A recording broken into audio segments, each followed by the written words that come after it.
Welcome back everyone.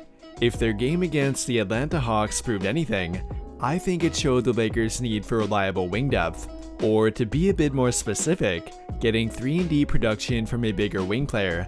They were finally able to get that from Troy Brown Jr. and Juan Toscano-Anderson during the same game, and it really did wonders for their rotation. For one, they were no longer playing at a major height disadvantage, and that helped them play better defense, rebound at a much higher level, and even helped take burden off a few of their players too. Playing bigger on the wing directly helped both LeBron and Thomas Bryant.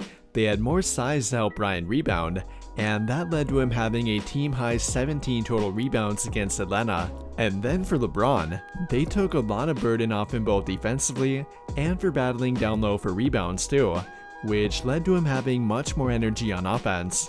Now that obviously won't work out the same way every game, but having more reliable wing depth would definitely make it more likely, as we've now seen time and time again how that helps out LeBron and AD.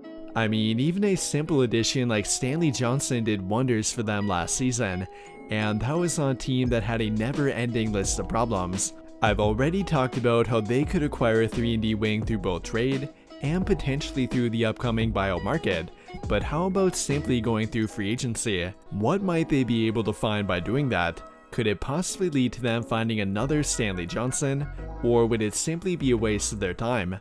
We will explore that in today's video. Before we do that though, if you are looking to test your knowledge of the NBA, the NFL, or pretty much any sport in general, then be sure to check out PrizePicks. They have a great selection of sports to pick from, and here's what I'm going with for this weekend.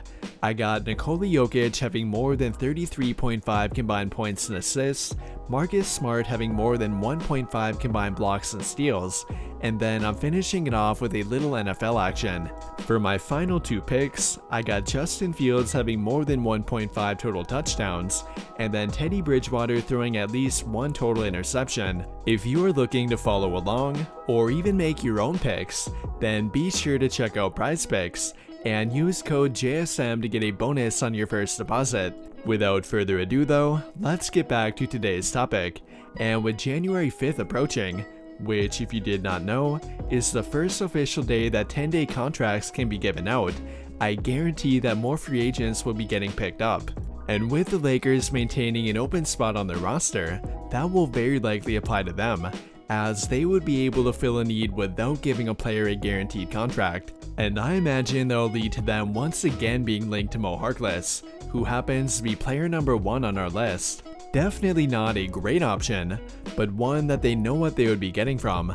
A solid, switchable defender, Mo Harkless will always provide value on defense, and while he unfortunately does not quite meet the 3-and-D requirements in regard to 3-point shooting, he can at least be fairly reliable from the corner. During the past 5 years combined, he has taken nearly 50% of his 3-point shots from the corner, and has knocked down 35.7% of them, which although it's not great, it prevents him from being an outright liability on offense. I'm not sure they'd want yet another below average 3-point shooter, but he would help them on defense, and definitely provide them with more size on the wing. But now moving on to free agent number 2, and here we have Tony Snell, another free agent that has been linked to them. Tony Snell would better fill their need for 3-point shooting compared to Harkless. However, he would not provide as much defense. He is not a bad defender, but he is truly the definition of an average one. I mean, he won't really hurt you on defense, but he often won't be a difference maker either, and that is where the major drawback comes from. Going back to the 3-point shooting though, that would definitely be attractive to them. A 39.4% career 3-point shooter, and then a 41% shooter from the corner, Tony Snell is a very reliable option. If they are looking for 3-point shooting, and specifically from a wing player who won't be a liability on defense, then it would really be hard to overlook Tony Snell. It all comes down to what they are prioritizing. If they value defense more than 3-point shooting, then they might be better off looking elsewhere, but if they feel like they need more 3-point shooting, then he should definitely be on their radar. Now moving on to free agent number 3 though, and here we have PJ Dozier, a former Laker through Summer League. PJ Dozier has been looking great in the G League. Following him unfortunately tearing his ACL back in 2021, many teams were a bit hesitant to sign him, and that has led to him currently being available right now. However, if you are looking for a borderline lockdown wing defender for cheap, then look no further than PJ Dozier, who has already proven to be outstanding on defense. He unfortunately is not big enough to play at power forward, but he is big enough to both play at and defend small forwards, which he has done fairly regularly throughout his young career. In addition to that, PJ Dozier is a very good rebounder for a wing player, currently averaging nearly 7 rebounds per game in the G League. It's a fairly underrated aspect of his game. The final part for him will be becoming a more reliable three-point shooter. He is only a 31.9% career three-point shooter in the NBA, and he definitely needs a bit more refinement, although he is shooting pretty well in the G League right now, with him currently averaging 35.3% from 3 and doing it on fairly high volume. He would also fit their youth movement too. He is still only 26 and would appear to have more room to grow as a player. But now moving on to our fourth and final free agent target, and here we have Gary Clark, my personal favorite 10-day contract candidate. Gary Clark should definitely be on an NBA roster. Not only that though, but he would appear to perfectly fit their needs. He is a great defender, can play at either small forward or power forward, is a solid three-point shooter, and then is a very good rebounder too. He played fairly well in a 38-game stint with New Orleans last season, but he unfortunately was not picked up during the summer, and that led to him going back to the G League. And if we take a look at what he's done down there, it's fairly obvious that he should be in the NBA. Throughout 17 total games, Gary Clark has put up nearly 19 points, over 9 rebounds, 1.5 steals, and is shooting 35.4% from 3 and over 8 attempts per game. You won't find many wing players who are capable of doing that.